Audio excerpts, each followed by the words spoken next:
Boys vs girls இன் இறுதிச் சுற்றான concept ரவுண்டிற்கு இரு அணிகளும் நடனமாடின. இவர்களுக்கு கொடுக்கப்பட்டிருந்த தலைப்பு டைம் மெஷின்.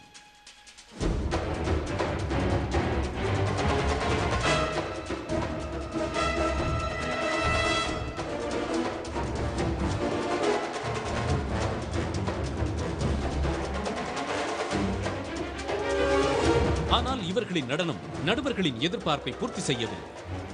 ஆகவே நடுவர்கள் இவ்விரு அணிகளின் நடனத்தை போட்டியில் எடுத்துக் கொள்ளாமல் நிராகரித்து விட்டனர்.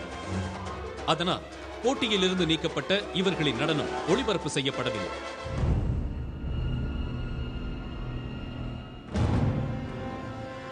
ஆகவே இந்த சர்ச்சையின் முடிவு என்ன? நடுவர்களின் தீர்ப்பு என்ன? இவ்விரு அணிகளுக்கும் நடுவர்கள் கொடுத்த மதிப்பெண்கள் என்ன? நான் தான் ஸ்ரீகாந்த் ரெண்டு டிஸ்கஸ் பண்ணுறேன். அப்புறம் நாளைக்கு நான் எல்லாருக்கும் ஸ்கோர் சொல்கிறேன். ஸோ இது எல்லாம் க்ரௌட்காக கூட கொஞ்சம் சஸ்பென்ஸ் இருக்கு.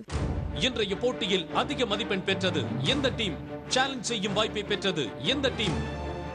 எந்த டீம் அன்றைய போட்டியை வென்றது?